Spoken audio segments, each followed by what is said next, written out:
Woo-hoo-hoo. And we're live once again on another Tuesday, and I've got Kevin D. Turner in the house today, and we're just excited to get stuck right in. So, Kevin, before we get going with our topic today, can you just tell people who you are and what you do, and then we'll start chatting? Absolutely. And I'm excited because technically we're digitally in-house, right? And very soon we're going to be in-house. We're actually going to meet each other. And we've spent hundreds of hours on videos and conferences and all that stuff. We never shook hands or give each other a hug or anything like that. It's going to be neat. So that I'm excited about. My name is Kevin D. Turner. I'm one of the managing partners for TNT Brand Strategist. And what we do is we help organizations and individuals figure out what is it they bring to the table and how do you refine that message so that it is memorable, it's exciting, and when the time comes that your services are needed, they're thinking of you. And so that's what we do. And a sideline of that is I've always been active on LinkedIn since 2005.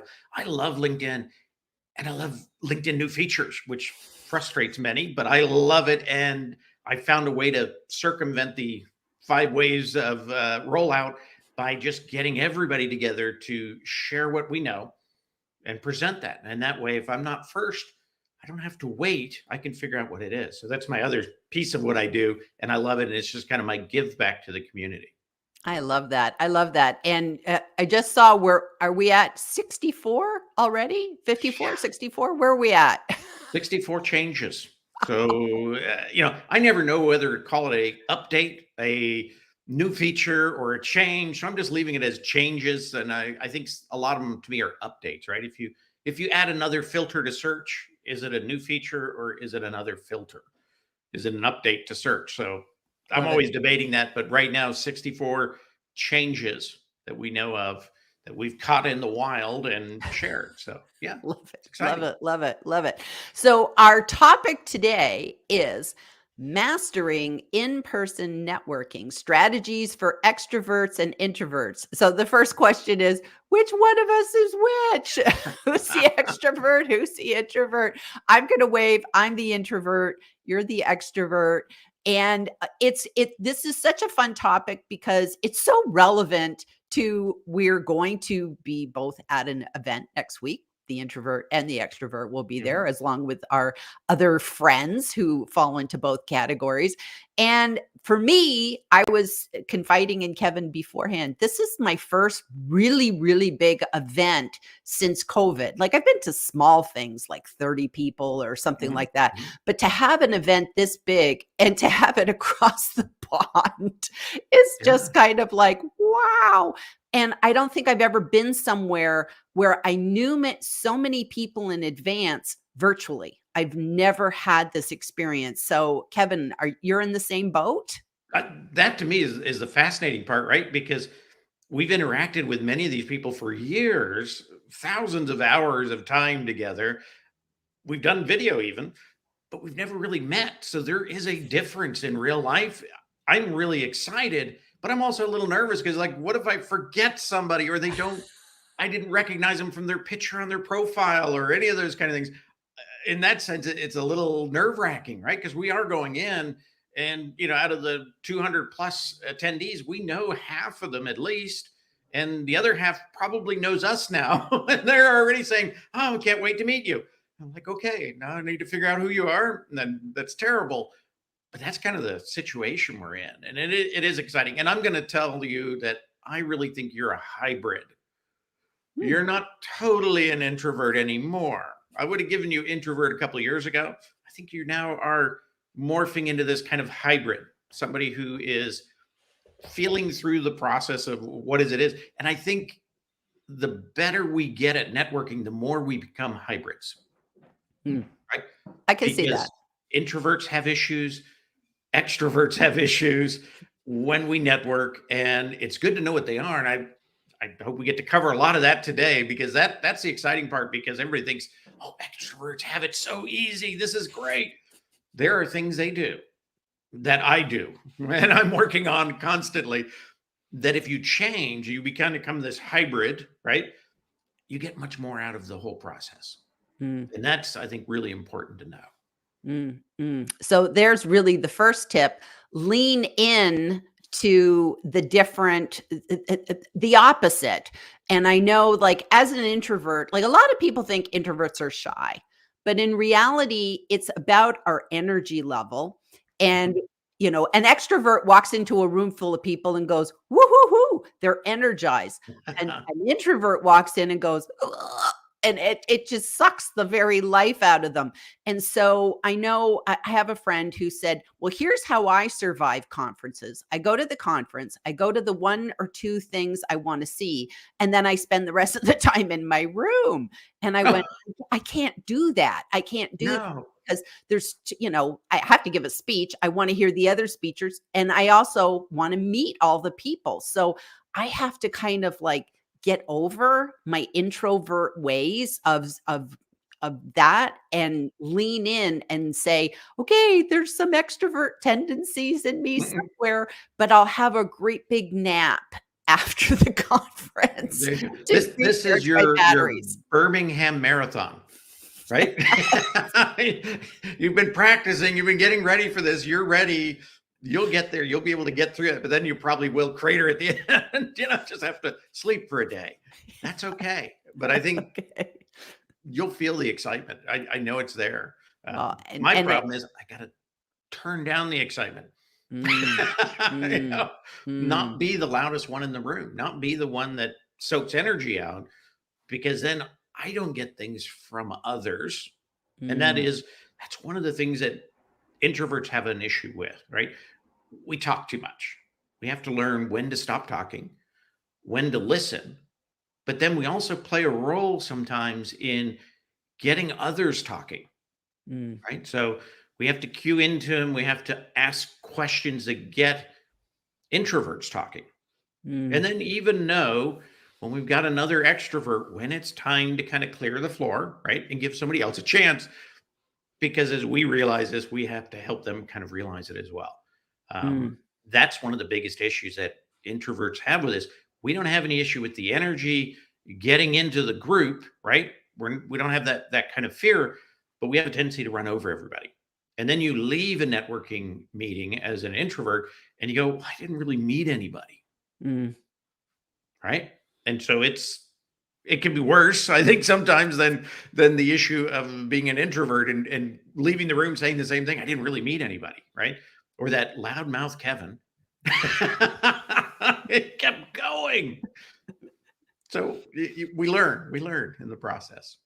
I love that. I love that. So what are some of the things, like, sometimes you're just like, I'm not really sure what I should be talking about. That's, I think, as an introvert, that's always what sticks in my head. It's like, what am I supposed to be talking about? It's like the weather. Like how do you start those conversations? That's what's hard for me, Kevin, is starting the conversations in the first place.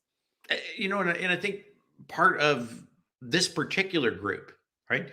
We've spent a lot of time together. They're going to hear us present. They're going to kind of know, they're going to have enough LinkedIn. Maybe not. Some of them might want more, right? But they're going to want to know about us as Mm, individuals, and they want to share about them as individuals. So that's a perfect place to start. Where do you live? What's your favorite place to vacation? If you're not on LinkedIn, what are you doing? mm, Right? Tell me about something that might surprise me. One of the things I used to love doing on badges, right? They give you that badge, you stick it on your shirt, and it leaves the mark all over your jacket. Instead of just putting your name, I used to put something in there, like eliminating personal branding right underneath mm, my name. And people would ask me about it, right? So you can put something more than just first name, last name. That's real formal. Put your first name on there and throw something interesting in there, right? That will get them to ask that question. And that breaks the ice right out the chute.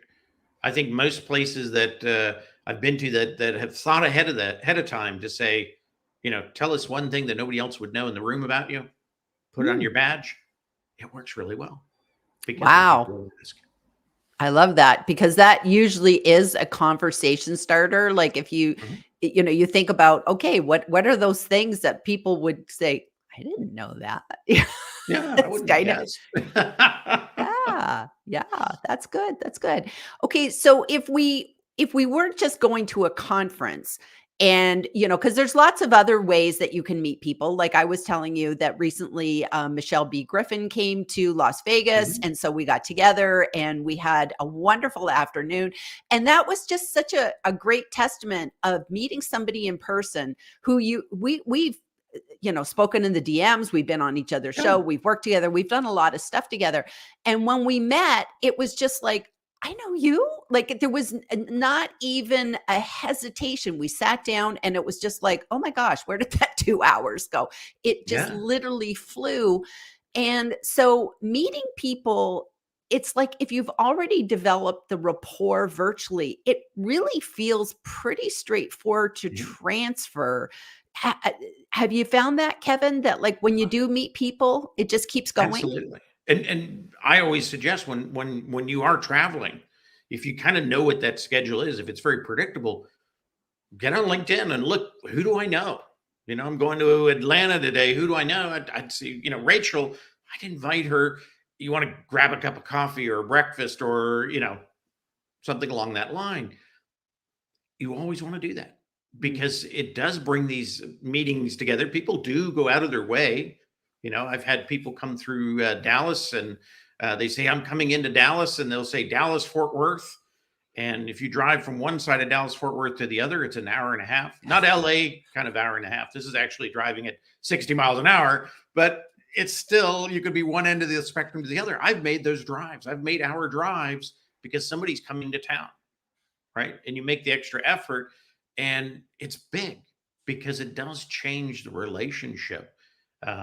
People become more human when you take them out of the digital realm, right? So I always suggest that if you're traveling, always do that. If you read that somebody's got a presentation and it happens to be in your town, reach out to them and just, hey, if you've got a few minutes, I'd love to meet you while you're here, Mm. right? Worst thing they can say is my schedule's too busy, but let's talk another time. Most of the time they're going to be, yeah, absolutely. Or they might even invite you to the event, which could Mm. be a big plus. Yeah. Yeah. Yeah, I could see that. I could see that. That's great. That's great.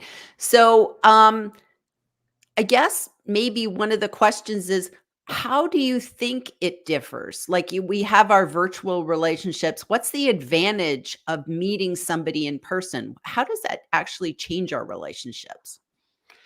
I think there's a level of emotion, right? Emotional intelligence, emotional contact that you get when it is real life. Digital has a separation to it, right? It's a lot easier, starting out to do videos than it is to do live presentations, right? Mm. Because you have a digital kind of wall around you. The same thing in real life, but what you realize when you go to talk to people, to me, it's much more comfortable Mm. than even the digital side of it. But for some people, that might be one of those fears. I would just say, don't have that fear. People are people. They have the same thoughts. They have the same anxieties.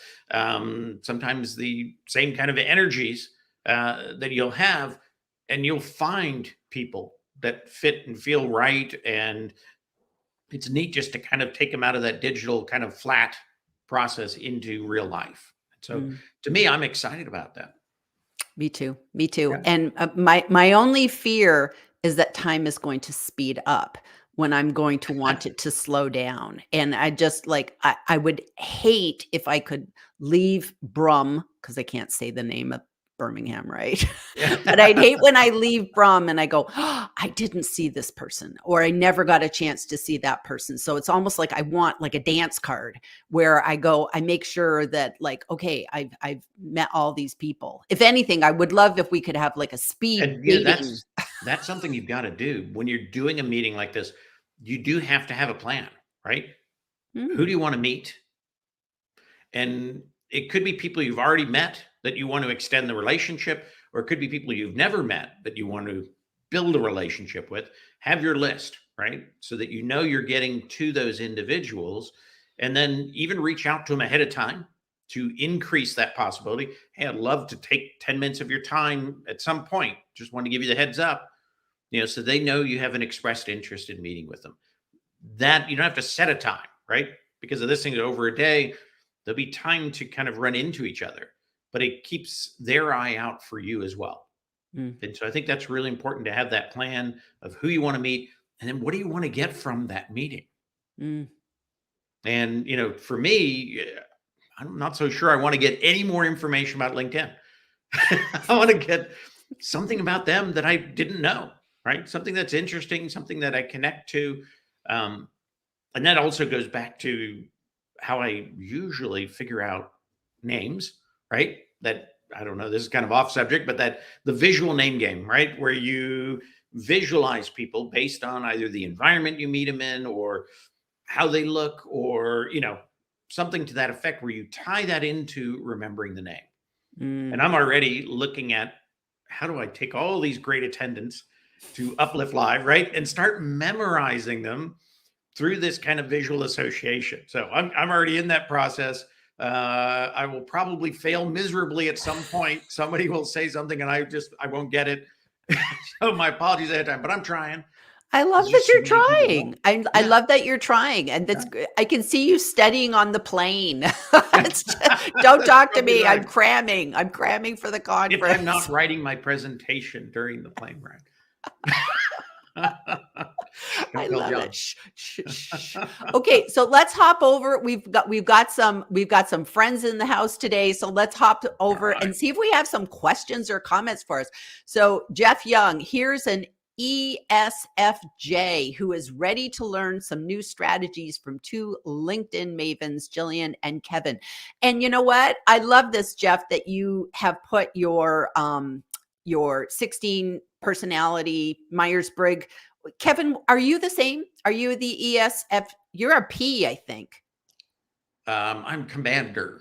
The But commander. ENTJ, is that right?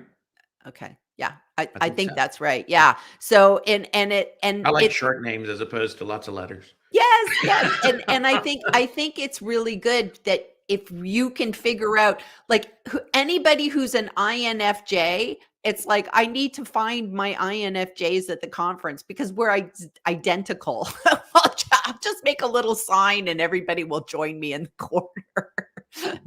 So it'd be good. It'd be good. Okay, Mary Wu says, dang, I usually watch these lives, but these two talking about in-person networking. Oh, she's having major like, I want to come. I want to come. So Oh. I'm putting in a bid that Uplift Live comes next year to the USA, and I'm bucking for Oh, Nashville. now she did say she would do the Bahamas Oh, there we go. as an alternative, and I'm in on that. There we go. There we go. There we go. That's weird. Her comment came 3 times. Okay, I'm all in for GNK today. Who brought the coffee? No coffee, but there is popcorn. Okay, so here's a lovely man, a sharp dressed man. The other day, he did such an awesome pick. Niraj, he is going to be coming from Ireland over to Uplift Live and joining us. Gillian and Kevin, can't wait to meet you next week at Uplift Live. Can't wait to meet you either. So that's going to be And awesome. Niraj did something really special, right? For both of us, reached out ahead of time and said, if you'd like to run around London, I'll show you around. I'll take you to the best places to eat, give you an insider's view. That is networking, right? It didn't take much to do. It's got a lot of kind of just coolness to it, because when you're traveling, you're definitely on the outside, so to have somebody inside helping you move through the process and to see things, it's huge, and it does make your trip better, and it does make relationships better. So it was Yes. really neat that Niraj did that, because that is networking. Yes. Yes. And it's nice to know people care about you. Mhm.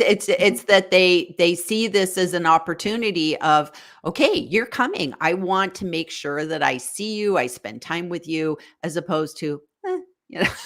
So it's a nice feeling. It made me feel very, very welcome, very loved. Mhm. You can feel loved. I like it. We can say loved. It's good.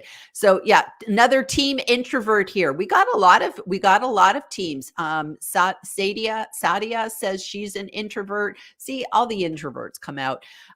G says, G tuning in from Texas. Yay, I'm so excited for the two of you to finally connect in real life. Kevin and Gillian, wishing you all a blast at Uplift Live. FOMO. Now you met G. Oh yeah, Right? absolutely. And she is everything she is on LinkedIn. Mhm. You would know her.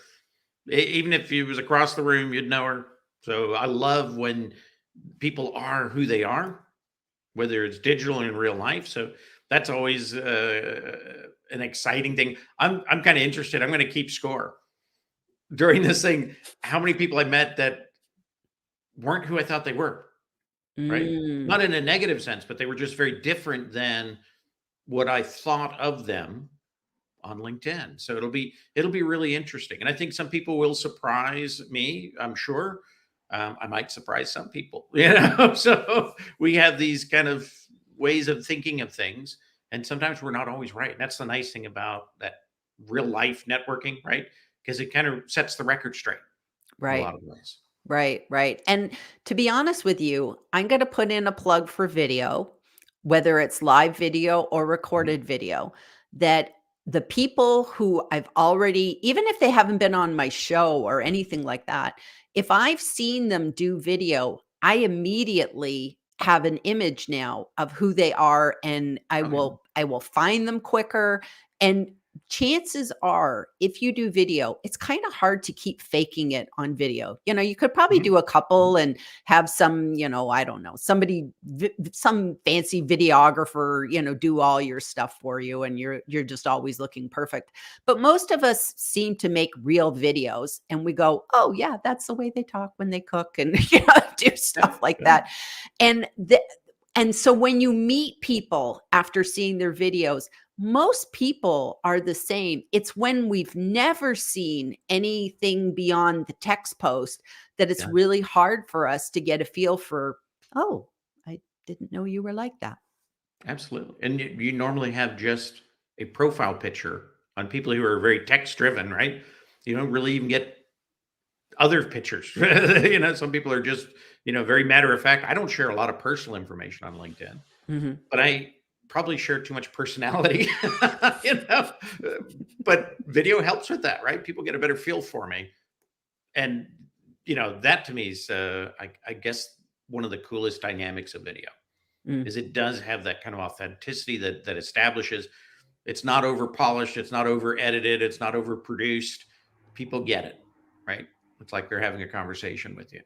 I love it. I love it. Okay, so we have some more comments. Ambiverts. Okay, we got ambiverts in the house. So ambiverts are supposed to be those people that are kind of in the middle, and it is a true spectrum, Yeah, introversion and extroversion. And I'm an introvert, but I'm probably in the middle, you're sort of. evolving into that ambivert, if not an extrovert at some point. Or else I fake it real well. I still need lots of naps. I have a huge energy level, so that's one thing. That's one thing. So G says, "I test out as an extrovert, per MBTI." See, she's like so HR here. So I think that's Myers-Briggs, but really I'm an ambivert right there in between. So I think ambiverts actually have the best of both worlds, because you're probably the anybody. Okay, so I'm going to give a challenge. Anybody coming to Uplift Live, if you're an ambivert, be an introducer, be a connector, Mhm, mhm. because the introverts are sitting there going, "Ooh." The extroverts are like buzzing. Did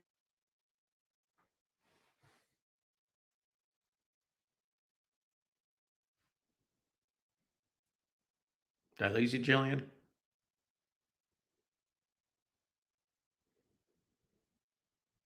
Jillian, I don't know if I lost you. You're still on my screen. I don't know if I'm still.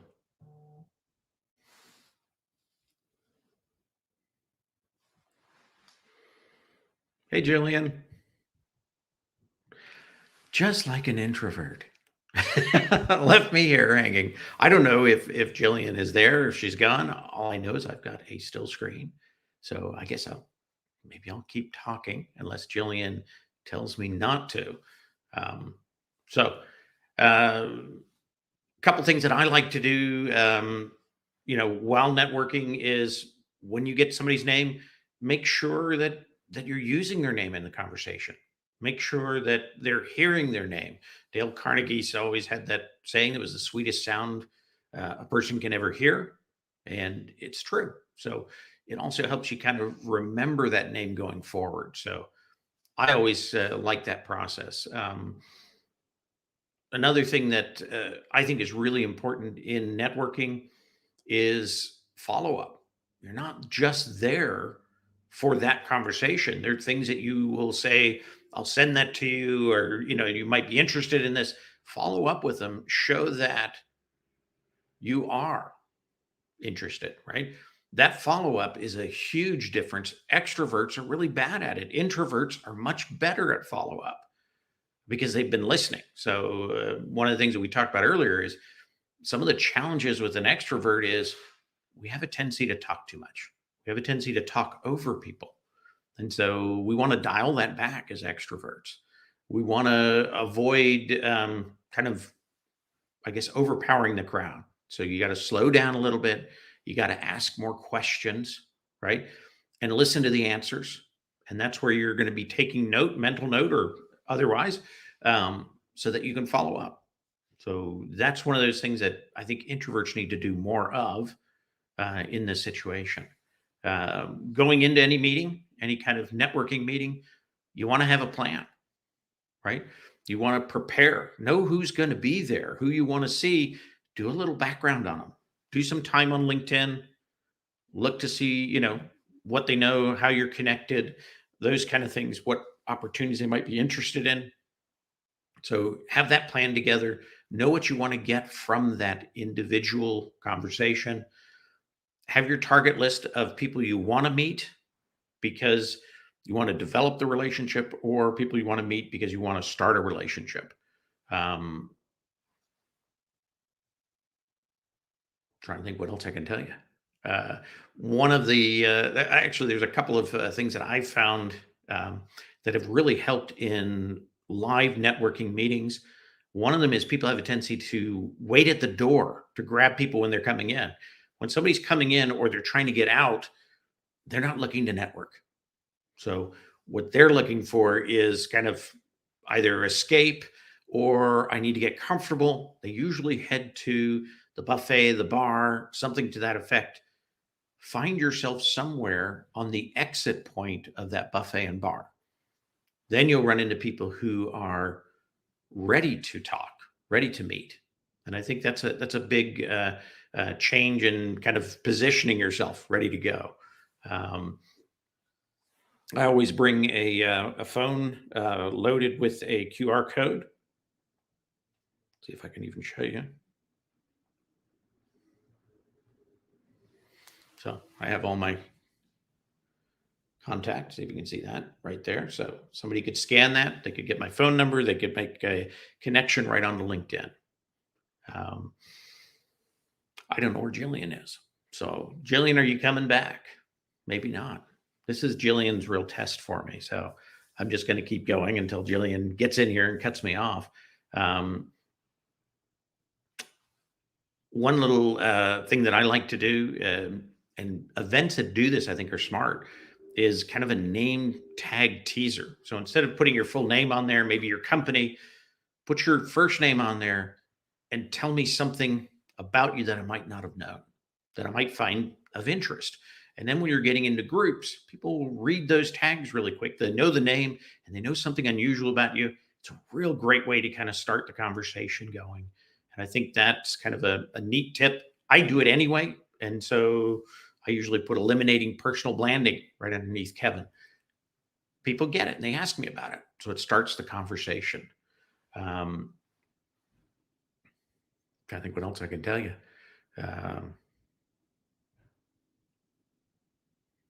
That's it. The only thing I can say is throughout my career, I've had 6 pivots, some forced upon me, some made by choice, but networking has always beaten not working.